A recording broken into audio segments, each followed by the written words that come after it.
On the Rec Yard, Women's Prison Podcast, where we are live on the Rec Yard every Wednesday night. Hey, everybody. Marci Marie here. I'm Toonchi. We are on the Rec Yard, Women's Prison Podcast. We're together tonight in the same room. Here we are. Little different style. I have driven south to Austin because we have been in federal court all day. Yeah, and we weren't in handcuffs. We were not in handcuffs. And what a great feeling that was to go into the courthouse, to come and go as we please and not be in handcuffs. Right, and to be treated with decency and respect by the security. And very different. Golly, I don't think I have been back in a courtroom since I was convicted.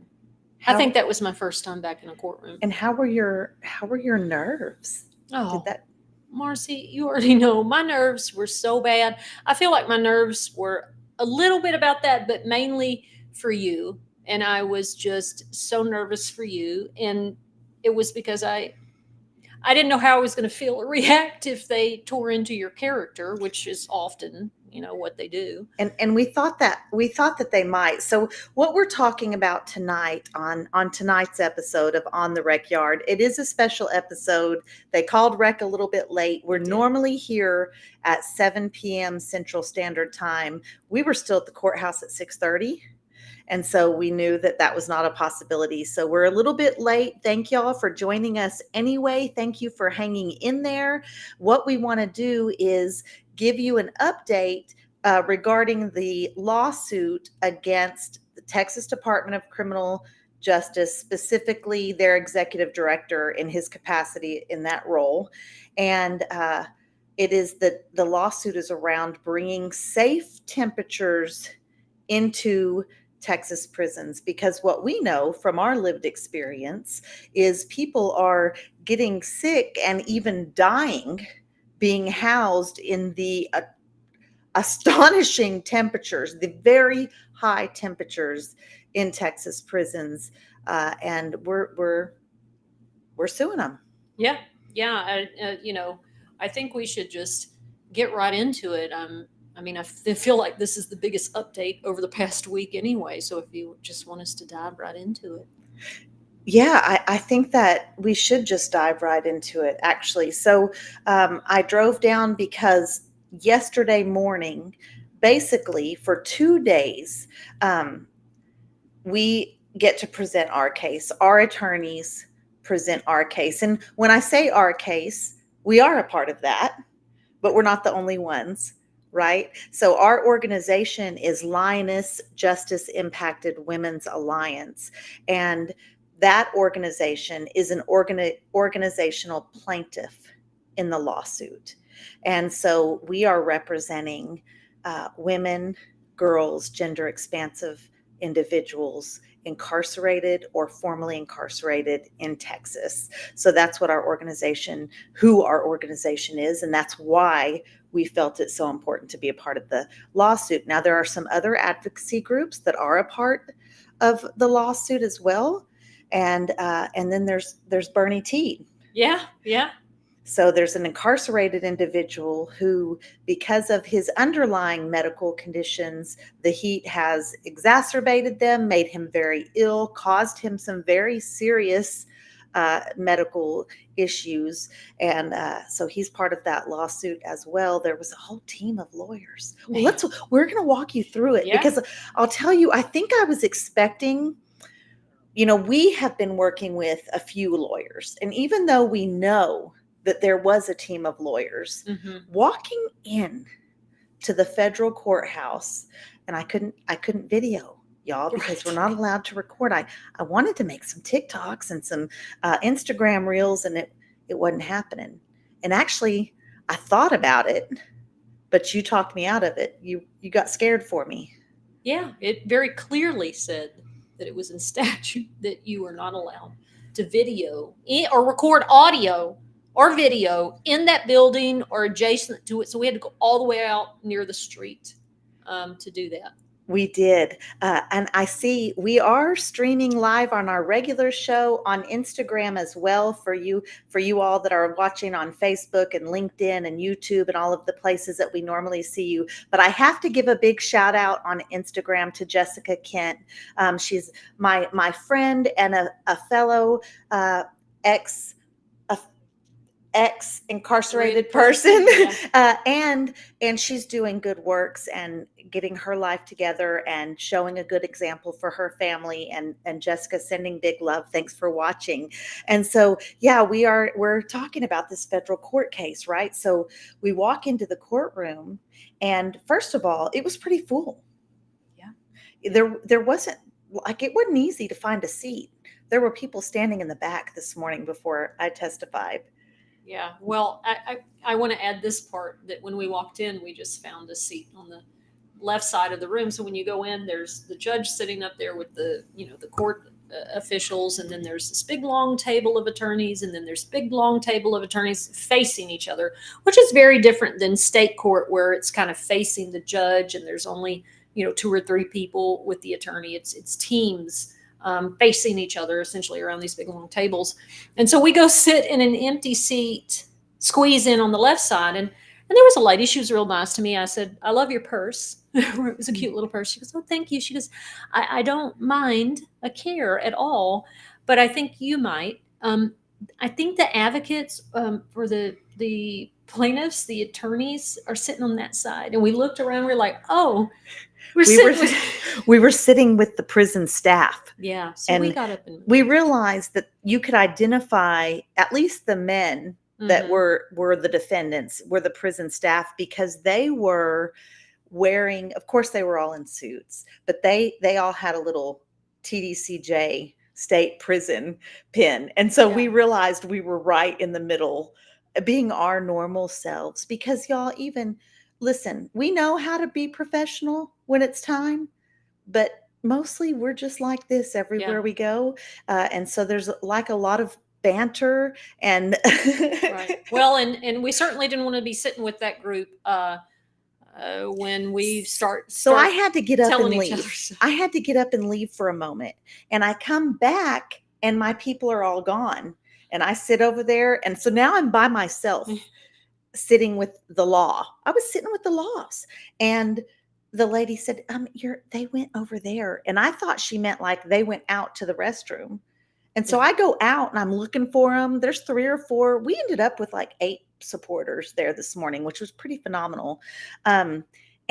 Or yesterday morning, excuse me. And I come back and I'm like, I don't know where they are. And I go back to sit, and she goes, "No, they're sitting on y'all's side." Like, yeah. I said, "Oh, okay." So anyway, yeah. So that's how it started. And now I knew that they were going to call me first. Like we knew. Our lawyers told us, like, "Hey, we feel like your testimony is powerful and it would be effective to get the mood of exactly what it's like inside of a Texas prison in the summer." So they called me. Yeah. Well, see, we both felt like throwing up. I'm not going to lie. We walked into the courthouse. Both of us were nauseous. I was like, "Girl, I can't believe we're doing this. I can't believe we're doing this. We are being the voices of thousands of women and trans folks in our system. And thank God. I just want to take a special moment to thank all the people that we knew that showed up. Yes. And I think that deserves a real shout out. Peaches came. Peaches, Chanel Jones. Sarah Reyes, I see you on this Instagram. Lauren Johnson. Crystal Taharina. Jessica. So we felt wrapped up in support and love from members of our organization and allies. So why was that so important for me personally? Being on the stand, when I got up on the stand, it's very confusing, y'all. It's different than state court. I had never been in a federal court. You like go around this little thing to get up on the stand. You're sitting next to the judge, and the judge is like way up here and you're way down here. It's really odd. So just going up there. But I'll say this. I do a confidence walk whenever I'm feeling not so confident, I have a walk, and it's mirrored after someone I did time with. The way she walked, I was like, that chick, nobody will ever F with her Right. because she walks like a baddie. Like she is that bitch. And so that walk is the walk that I take on. It's Do you want to know who gave me that walk? Who? Deja Ramos. Michelle Ramos. Deja, if you're watching, you were in spirit. And too, I want to recognize Brenda. I see you on the live. Brenda was there with a family member showing support as well, and some reporters that are really great reporters on criminal justice issues. And I also want to acknowledge our community here that sent great, beautiful, loving messages. Members of Linus, Lori, Diane, Mandy, like all of y'all were sending positive energy. Folks on the inside were calling and supporting. So I just want to acknowledge everybody's. Your presence was there in that courtroom. So I think that helped a lot. It helped me. But I was more We- stressed out than She than was more stressed I out. was, I y'all. was okay, but we cannot not talk about the defense's opening remarks before I get on stand. So the defense attorney for the state, the Attorney General's office, the Texas Attorney General's office, goes for her opening remarks and says this is very paraphrased. This is not, there's no recording in there. Very paraphrased, says, basically, sir, we don't have the means to air condition Texas prisons. Like, oh, well, no matter what happens, we don't have the means. And he said, hold up. Wait a minute. So what you're telling me is if I decide today that Texas is violating the 8th Amendment of the Constitution, and I order you to stop violating the 8th Amendment by putting safe temperatures in your prisons, your response to that is, oh, well. Essentially, Marci, you're right. I mean, that's how I interpreted that. And some of the news stories that came out over the past day really kind of point to that. That's how the opening remarks went, right? And this was the theme that we so far on day 2 consistently heard through all their word salad and play, and looking at, well, it's hot and it's dangerous. However, it's not our fault we don't have the money. The legislator haven't given it to us, but at the same time, it's also kind of your fault because you have an underlying condition, and we have plans to air condition everything in a couple of years, someday when we get it. So even if these violations are true, I mean, we can't do anything about it, right? Yeah. Like that is the overall message and impression that we're getting through the hearing. And the judge has been very fair and very, very, very fair to both sides. But let's go back to your testimony while I was nestled in between Peaches and Sarah, who Yeah, so I get up thank on the God for stand them. and I get sworn in, and our attorneys gave me my questioning, which I knew what they were going to ask me. It's something that's something that attorneys do, is prep their witnesses by letting them know, hey, this is what you're going to be asked. And so I wasn't nervous. No, once you got up there, you were in your zone. You were in your zone. Yeah, I felt very confident, and I was just speaking on what I know. I knew I spent 10 summers inside of Texas prisons. I know exactly what it feels like to be cooked alive. I know exactly what it feels like to not be able to sleep, not be able to eat, not be able to concentrate because of the heat, and to watch folks around me getting sick. So that wasn't, I wasn't worried, And so we did our part with our attorney, which lasted about an hour. I think that I felt that the judge was listening. I felt that he was hearing me. I didn't feel, I felt like it was well received. And then the cross. Yeah, which this is where, I got a little kind of, I said, oh boy, here we go. Right. Here we go, Well, right? I'm not gonna lie. I was nervous. I was nervous she might bring up whatever, and the case is still ongoing, so I don't want to say what she could bring up and like give her some ideas, But yeah, I didn't go to prison for hugging a bunch of nuns, and I had very severe mental health crises during my incarceration. So my record in prison, it's not like yours, Toonch, where you had everybody else doing your dirty work for you. I was doing my own dirty work, girl. Yeah. And so we were concerned, and she said, and frankly, my TikTok videos. Yeah. She said, let's turn to exhibit such and such, and they turned to the big screen, and I thought, Here we go. This is it. It's going to be a hey y'all. Right. And I grabbed Sarah's leg, and then I grabbed Peach's leg, and I said, dear God, please don't. And then it was just like organizational documents, and there was just a very short back and forth about like our status, with our fiscal sponsors. They've tried to say that the organizations don't have standing in the case because of legalities about membership requirements or whatever. But the judge has already made that clear when he refused to dismiss it. And that was it. Yeah. That was it. Very simple testimony. So, and we won't just like walk through every single, but we'll give you the highlights of the past 2 days, right? So, they then called, they called an expert witness who was she was the researcher. I don't remember what order. It's all blurred together. Yesterday was a lot of the, some medical doctors, researchers, right? Like, so they went through all the research and reports.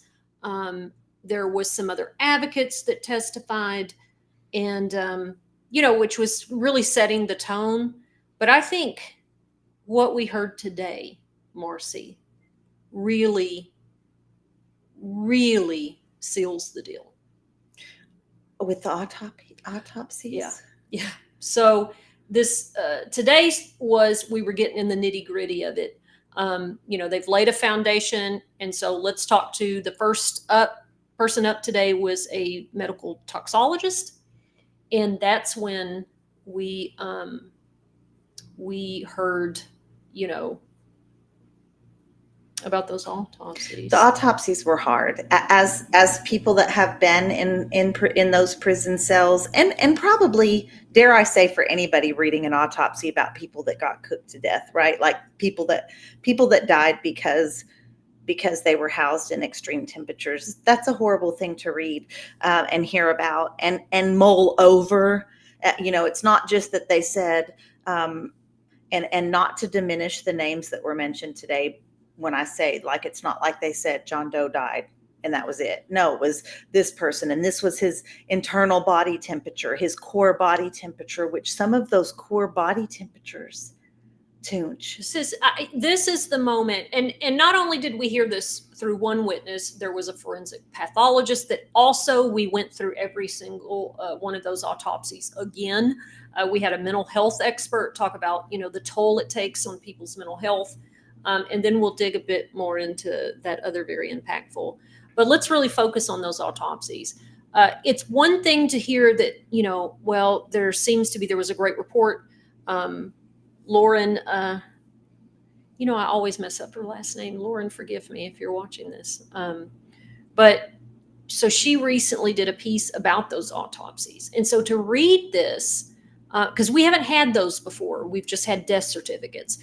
And so to read and then hear today in real time that somebody's temperature was 109, their core temperature was 109 when they died. Armando Gonzalez, a trans woman housed in a Texas men's prison, died. Heat, a major contributing factor. And her core temperature was 109 degrees. And then to hear the state responding to that in such a callous way, trying to undermine the meaning of someone's core temperature being so incredibly high. It was hard. It was hard. It was hard for everybody in the room, but I think just particularly hard for us, having survived those temperatures and knowing exactly what it feels like, not knowing what it's doing to your body, or worrying that you're getting enough to drink, or worrying that the elderly person next to you hasn't gotten up for chow in 3 days and you're trying to get her to eat a noodle, but she doesn't have an appetite. These are the things that we watched and lived. And so then to hear them kind of talked in such a medical way, when I feel like some of the doctors, and not that they were callous, just that they are seeing the papers, and it's this case, and that's what that was to them. And to us, we see the people, and we see what they were feeling. And I think the family members would feel the same way, that they're seeing their loved ones, and that's how it was rough. Yeah. And, the toxologist, she was incredible. She was absolutely incredible. And when the state tried to, essentially infer that, Discredit. They tried to discredit, infer, and say, well, the percentage of deaths go up in non-air conditioned prisons. Just this percentage doesn't seem like a lot. It's, and the doctor said, well, what it translates into is hundreds of unnecessary deaths. So that's a lot for me, and that's a lot for their families. So I think it matters a lot. Absolutely. And I think that the professional witnesses, the experts, which I would say I was an expert on women's prisons, but everybody handled the cross-examination very well. Nobody got rattled. Everybody just told their truth and what they know to be true. And so I think that when you're on the stand, when you're on the side of truth, it was very simple. Some of the experts were testifying up there for more than 2 hours, with cross-examination going back and forth. And yeah, so I'm just really proud. I know you want to get to the big one, and there is a big witness that we want to talk about, but I also want to bring attention to the psychologist who testified about, and I'm bringing this up because what we know, what we saw in prison is mental health. The heat does exacerbate mental health issues, including all the way up to what we see, higher suicide attempts, real ones, during summer months. Yeah. And so now they have this mental health professional talking about what the heat does to someone's mental health. Yeah. And I thought that was really smart of the attorneys to bring attention to that. Right. And it also goes hand in hand with a research project that we in our capacity as Lioness Justice Impacted Women's Alliance just recently published. Yeah. It just got published yesterday. And we can put the link in all of our platforms, but it essentially is a study that shows the effect that disasters and emergencies have on incarcerated women's mental health. And so it was really interesting to hear that. Again, hear all these medical professionals validate what we all know to be true, right? Like we spoke to a reporter today, and I said, the state has gaslit us, meaning they have worked really hard to make us question our reality based on our experience, right? And so just to be able to hear this testimony, even though a lot of it was heavy and hard to hear, to have those experts just really validate what we know. It did, right. It did. Anytime we have a professional that is doing research in this work and publishing articles and research projects, it is a validation. Now, I do want to, on that note, there was some testimony yesterday from the TDCJ. He was Mr. Sweeten. the assistant. He's the deputy director. Deputy director. Mr. Sweeten. So- it was a deposition. Yeah. So it was a recorded deposition. Yeah. And And so it was damaging. it was pretty bad. It was pretty bad. It felt damaging. Yeah, it really did, because he was saying some things like, I can't believe he just said that out loud. And one of the things they showed him, several things, but in terms of the research that we had been talking about all day, you know, the experts have been talking about, they also brought up the research from Dr. Purdom and Dr. Dixon out of Texas A&M with the Hazard Center, their Hazard Center there, right?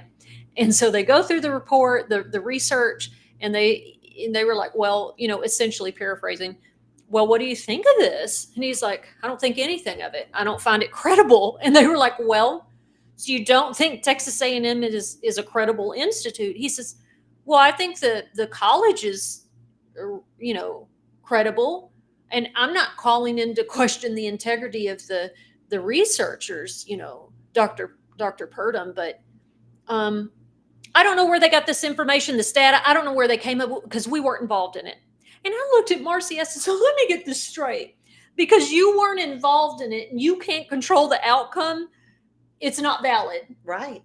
And I'm like, how, I don't even know what the word for is. How pompous, how fucking pompous of you to say, I get so frustrated, y'all, because we have listened to the state, to TDCJ, talk out of both sides of their mouth for 2 days straight.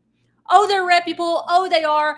But this stuff isn't, because I didn't control that data. Dr. Dixon, who happens to be a Texas A&M superstar, frankly, who authored that report that they tried to rip apart, that Mr. Sweeten attempted to rip apart. She happens to be here, and she's hearing it for the first time. It was, Benika, it was, and I'm sorry, I forgot to mention too, that Dr. Dixon was there in support of, you know, not just me and Marci, but all incarcerated Texans. And she sat strategically placed so that while I was on the stand, and where you sit, you're looking at the defendants. I'm looking at their attorneys. I'm looking at all the suits with the TDCJ pins, and I see Benika right in the middle of all of them. And she's there, and she's giving me a smile, and I'm making eye contact with her, and she's grounding me. So I do appreciate that. But yes. Yeah. Well, and I think for us to hear that about researchers that we know personally, of such high integrity, of such brilliance, and who have been so kind and thoughtful, to hear that added another layer of injury to the insult. How pompous, how dare you? Yes.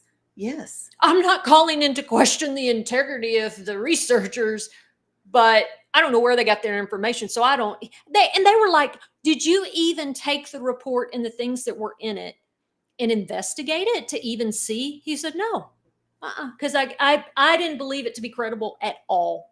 And it was like, oh my God. Yeah. I mean, I feel like if some researchers at Texas A&M or Harvard or a well-respected university with respected researchers and folks with PhDs wrote an analysis of, I don't know, our podcast or Lioness or our other organizations we work at, or our study that we did, and I read it and I saw things I didn't like or that troubled me, I would investigate. I would at least do that much to say, okay, I don't know where this is coming from or where they got this. Let me reach out to them. Let me look through this information and see, let us look into it. Right. They didn't even bother to. That is how little and how much disregard that they had for all the research and all the expertise nationwide about this topic, Marci. Yeah, most definitely. And the temperatures, again, for those of you just hopping on, or maybe you missed the first half, we're talking about the lawsuit against the Texas Department of Criminal Justice that involves the extreme temperatures inside of Texas prisons. Basically, what we know is they are housing people in temperatures that cause illnesses leading up to even death. And we know that from our lived experience. We know that from studies. So that's what's happening, right? And so what we also know is that the Texas Department of Criminal Justice themselves have recorded temperatures inside of the prisons, inside of the housing areas where people are living, as an average 110, all the way up to, in one case, 149 degrees. The temperature in 2020 in a cell that I lived in a dorm that I lived in, was 136 degrees. That's what kind of temperatures we're talking about. And I know I see y'all asking some questions, and I appreciate those questions. We have a lot of information we want to get to tonight. So if we can get to those questions at the end, we will. And if not, we will do it at the beginning of next week. Sure. Could we sure. do that? Because some Yeah. of you are asking about dental care and other things that are unrelated to the lawsuit. And we could do that at the beginning of next episode. Okay. Because those are important issues also. So I appreciate those questions. And thank y'all again for liking the live. Thank you for commenting. Thank you for sharing the live and all of the good things. We appreciate y'all so much. We were really disappointed we couldn't get to the rec yard Right. at our Like normal time. it was But we turnout were was sitting late. in the courtroom, and we wanted to give you all the information that we could. Goodness gracious. Yeah. Let's talk about what all the information over the past 2 days has been pretty incredible. But when they called up, Are you talking about Dean? when they called up the witness, yes, Dean. Yeah. I think his name is Dean Williams. and this guy in a suit, they call him up. He had been there the whole. Yeah. We didn't know who he was because he was in a suit, and the men that were in suits, unless they were sitting at the attorney's table, they were with TDCJ, but he was sitting on our side. He Yeah. had been there the whole time. We didn't know who he was. So they call him, and he goes to the stand. And one of the very first opening questions was, have we ever met? Our attorney asked him, have we ever met before today? And he said, Well, yes, you sued me. yeah. He got sued as a director of a prison system. Right. That was his expertise, is that he has managed prison systems in Alaska and in Colorado. And he very clearly said, I have been sitting in the same seat that Brian Collier sits in as an executive director over prison systems in Alaska and Colorado. And then the other shocking part of that was, he said, and I know Mr. Collier well. I consider him a friend. I always have. I don't know after this, but. And I'll tell you, the first part of this gentleman's testimony, I kept my eyes on, just like in prison, just like when I was locked up, Right. I kept my eyes on the laws at all times, and I watched Brian Collier a lot during this. And I have such a bad taste in my mouth for the system as a whole, that I want to see this man who's in charge of the safety and well-being of every incarcerated person in the Texas prison system. I want to see him as a person, and it's hard because what I see when I look at him is damage and harm and indifference. But maybe he's a guy that's bit off more than he can chew. The Texas Right. prison system is huge. I don't know.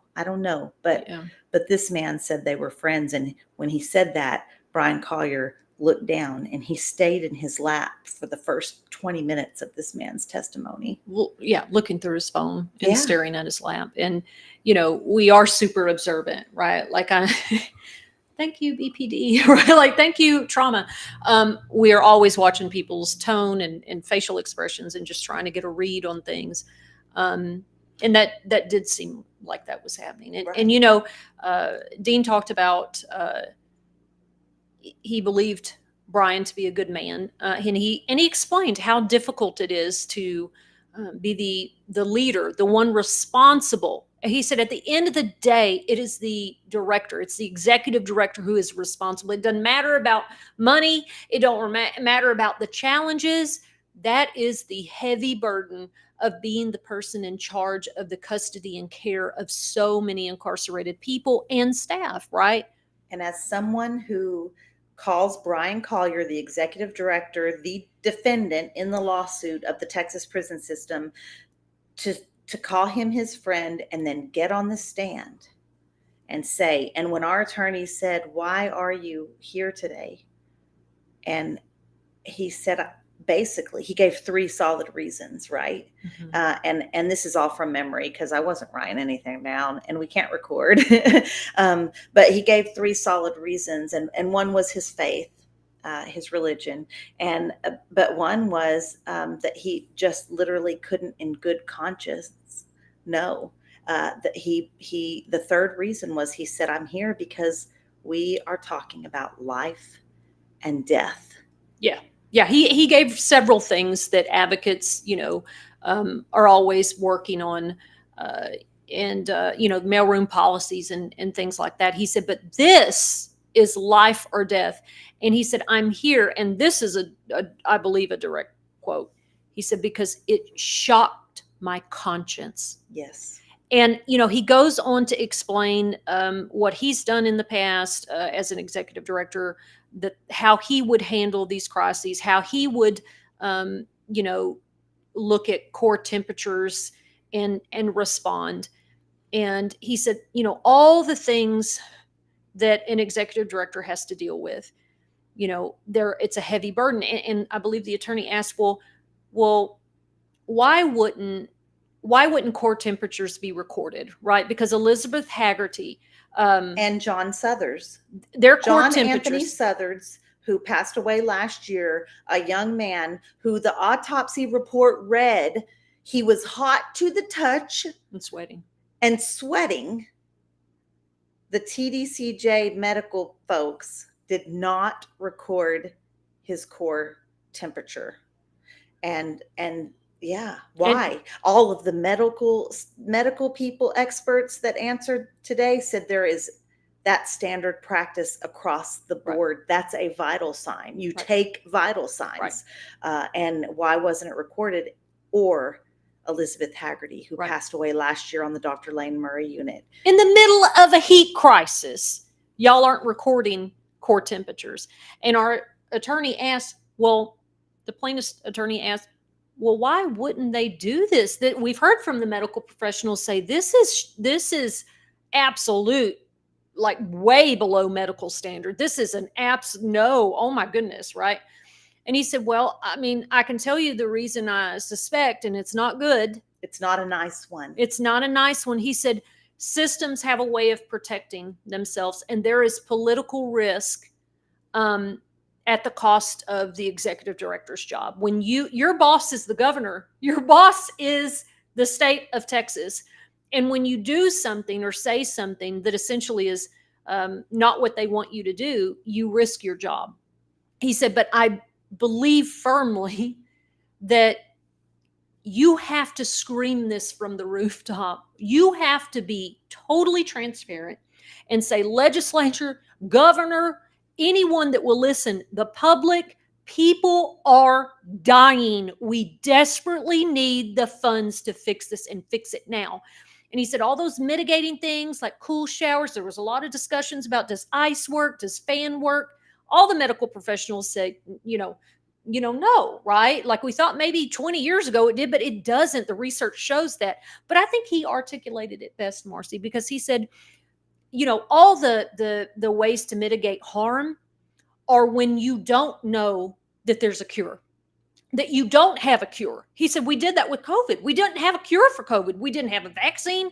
So we're mitigating harm. We're doing harm reduction, because that's all we have. Right. But the fix is air conditioning, climate control, period. He said, so all this stuff, is not good enough because it shocks the conscience that you've got folks that have core temperatures of 109 degrees when they die. It is immediate. It is now. It is sound alarm. It has put your job on the line for what is right. And I don't believe we've seen that from Brian Collier. He's a nice guy, maybe. I don't know. Trying the best he We can. had a conversation with Dean after his testimony in the hallway outside the courtroom, and he said, Brian's a nice guy. What he said is, I believe in Texas, the culture has gotten so bad that everybody's just used to it. Everybody is Callous used to people dying. It's not shocking to them. And so everybody's just used to it. They're numb to it. It's not a shock. It's not important to them. I want to say this too, and this is not about Dean's testimony. This is backtracking, just kind of responding to this comment a little bit about staff. So no staff members testified for the plaintiffs. There weren't any. You would not have a job, dare I say, if you, Right. And you would lose it for some other reason. We all know how that works, right? You would be testifying against your boss. But some of the evidence presented today was how in the past 2 years, 89 workers' comp claims have been filed for heat-related illnesses. Yeah. 89. So, Well, Marci, I mean, just even that alone, right? Like there's no prison staff willing to testify, right? Well, because they know that Brian will fire them. Brian won't go up there to the governor or to legislators and speak the truth, the whole truth, right? Because he doesn't want to get fired. And we've said that all along. yeah. I don't give a fuck about the money. It is your job and responsibility to speak the truth and do what's right and scream it and go. I mean, just as and that's what Dean talked about. He said, I would do everything in my power to articulate how dire this is. And Brian is not. They have all talked out both sides of their mouth and, oh, it's not that bad. And we don't believe the cold showers work. And Marci was the first person to say it. These mitigation harm reduction things, okay, if they what provided, are those it includes cold showers, respite areas in the prison so that people incarcerated can go to air conditioned areas. The policy says whenever they want. We know that definitely doesn't happen. And ice and water made available 24/7. And first of all, ice machines in a prison won't even allow that, like that, right. And then the staffing, showers. We know that if you live in a cell, you have to have a staff member to come get in the shower. Showers are only open certain times of the day. They're closed. I mean, it's just, it's ridiculous. So I was the first one to speak on that, but I certainly wasn't the last. Oh, no, that was a common theme. Right. And Marci said, it's the access. It's the access. It's the access. And so all the medical professionals said, in the past, we thought these things were more helpful than what they really are now, right? Because temperatures have changed, and now we have the research to show fans do not help, period. You have to change the experts said it today. Folks that I was locked up with when we knew, sorry, I'm getting excited because when I remember sitting in the day room saying, this fan isn't doing shit.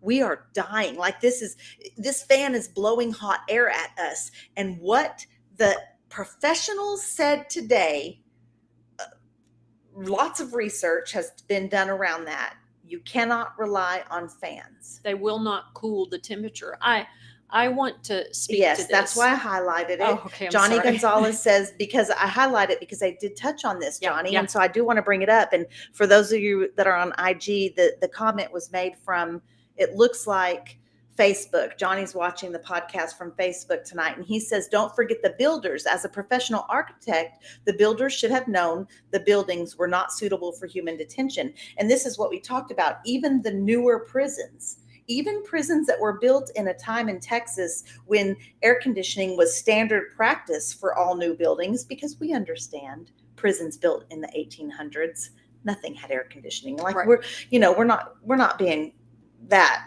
right? But these newer prisons, That was brought up. Yes, it was. And so, the plaintiff's attorneys had talked about, do you believe that non-air conditioning is a part of the punishment? The things that happen, and the suffering. Oh, no, it's not. Well, when the majority of the newer prisons were built, it was built during a time of, I don't want to say hard on crime, but and I remember this because I was a young person. Court. I remember when in TYC, when they came in, my first year there, and that's the Texas Youth Commission, we had our clothes, we had like a radio, like we had some normalcy, right? Like, and we were, it was still a terrible place, but we had this little bit of normalcy. They came in, took all of our stuff, put us in uniforms, made us face the wall. Like there was this hardening. Take all the they took gym equipment out. They painted all the walls gray and white, painted over mural, and so there was this idea that, well, this was a prison boom too. So they were building all these prisons in the early 90s, really for economical growth in rural communities, which totally backfired. But they purposely built these facilities with air conditioning in the admin, the warden's office, but not in the housing areas, not where people are living. That was a conscious decision based on the belief that we didn't deserve and that was talked about today. Absolutely. In the courthouse. And I see Cynthia Morton's watching on Instagram, and I appreciate your support literally since day one when I've started sharing my story, and we appreciate your support on the podcast. And she's asking, so TYC, was it air conditioned, and is it now? So the youth facilities do have climate control. And also, it was mentioned today that Texas jails, which we all know, including animal shelters, have by law, it has to be maintained between 65 and 85 degrees. So these other facilities that are carceral, even for pets, has temperature control. Right. But not the adult prison system. Right. That's exactly right. Yeah. Goodness. It was a lot. It was a lot. We've been crying on and off all day. Some things at one point, and I'll just get, because it is our podcast and we are giving an update, but I also just want to say that, Chanel Jones, who I was incarcerated with on the Dr. Lane Murray unit, I did my entire time with her.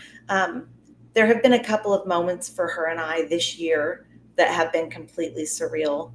The first moment was in Colorado. Mm-hmm. And that was when she has a 2-year-old, and I have these wild teenage daughters, and my youngest daughter babysat her 2-year-old, and Chanel remembered seeing pictures of her at 2 years old. Mm-hmm. And that was kind of, so today I looked over and Chanel was sitting on the other side of you, or yesterday. Yes. When I testified, it's all one blur right. To tell you the truth. She was sitting on the other side of you.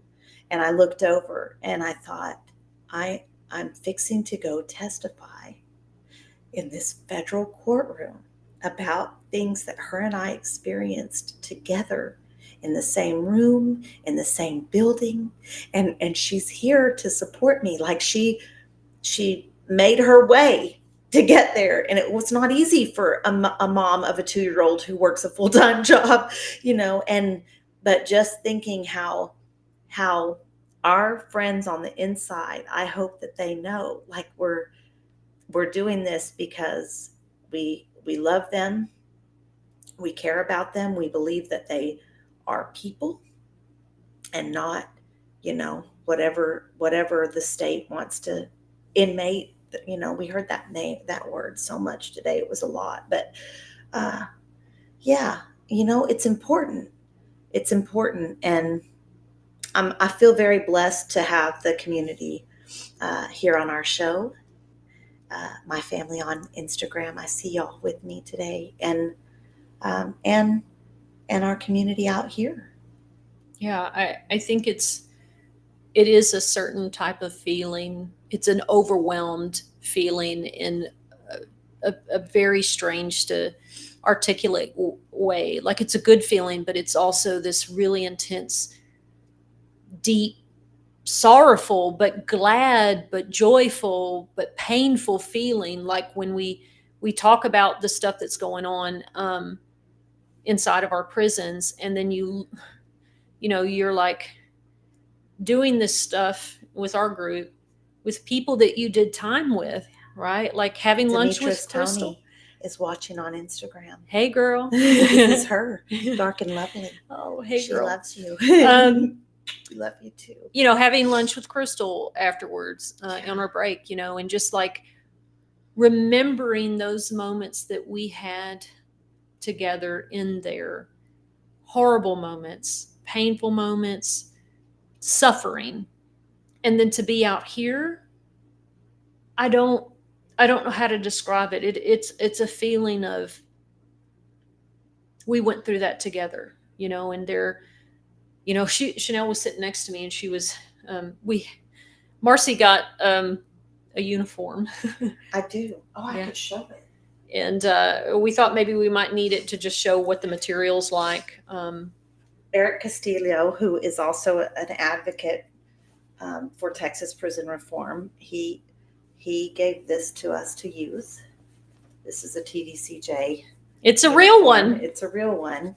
And it was interesting getting to show people how heavy the material is and how it's not breathable. Our lawyers said, we just want to see it. We don't know if we can use it. And then they were so busy. Yeah. Then they were so busy they barely paid it any mind, right, because they're it's a nice thick. I always was like it's a burlap sack. Yeah. And Chanel had that in her lap. And the more you were talking, I could, even though she was calming me, she's so good at that. And Sarah was here, but I could feel Chanel's energy, right? Like I could feel this common energy between us as you were talking. The more you got into the details. And so she's folding this and she's smoothing it out and she's folding it and she's folding it exactly how we folded our uniforms. And I wanted to cry. How fucking dare they do this to us? Yeah. Do you have survivor's guilt? I do. I mean, I think that's, part of our passion, right? Because there's a Chanel and a Mandy and a Lori and a Marci and a Demetris right now struggling inside of those prisons, folding their uniform at the end of their bed. Yeah. And that's why we do what we do. And till my last breath, I don't know, it really hits a certain way, especially, it's one thing when we're all together and we're enjoying stuff, we're like, man, look how far we've come. But it's weird when we have these moments like at, in some capacity like this, right, at a courthouse or the Capitol, and you hear and you feel it again, and you're with each other, and it's almost like we're transported together in our, I don't know, our energy or our mind. Yeah. So after today, we had to leave before the last witness because we needed to get home to y'all. We need to get to our community here. And, we promised an update episode tonight and we were going to deliver. And so we didn't get to see the last, but our plaintiffs, our attorneys, the attorneys for the plaintiffs were supposed to rest. Mm-hmm. And then the state has 2 days to present their case, and we'll know more Friday. So next week tune in, and we might not make it a whole episode, right? But we're definitely going to recap what we know. We don't really expect the judge just to say once the defense rests and they do closing remarks. I don't really expect the judge to say, well, this is it, this is what we're doing, and then I need to clarify that this is not the hearing, because there's going to be all kinds of other stuff happening. This is going to be a years long process, but because we know that people are literally dying right now, this is a preliminary injunction. Right. Our attorneys filed to have a preliminary injunction to get immediate relief, to prevent deaths right now. And of course, the defense tried to stop it. No, this is not valid. No, we don't even need this hearing. No. And the judge said, oh, I think it is valid. They're saying they have experts saying people are dying. I think human life is pretty valid reason to have a hearing. So, yeah. Thank you, Yeah. Lisa. Thank you. That means so much. You might read it for the folks on Instagram. So Lisa, who is a huge ally, has a daughter incarcerated in Texas prisons, also a part of Linus, says, today I read the Austin statement to several different women from Plain State Unit, Murray Unit, Hobby Unit, and Crane. They were yelling and praying in the background. You women are making history. Thank you, Lisa. Thank you for reading that to the ladies. And we love that we love when they see on the news or read in a newspaper that we're out here fighting for them, because I remember feeling so alone. Now we're going to have to wrap this up because I'm not going to cry like this all night. How can you help? How can people help? How can people get involved? How can they support not only the lawsuit, but and Senorita said her story. Yeah, how can people support Toonchi? Well, sure. I mean, some simple things, and I want you to know whatever action you take is meaningful. Whether it's sharing news stories, just something like Lisa did. I mean, that's pretty impactful, empowering, right? Like sharing social media shares, but like you want to take a step further, write your legislators. They hold the purse strings. And so make your voice heard with them. Make your voice heard at TDCJ. Email them. Attend rallies, protest, donate to organizations like Linus or the other organizational partners that we have.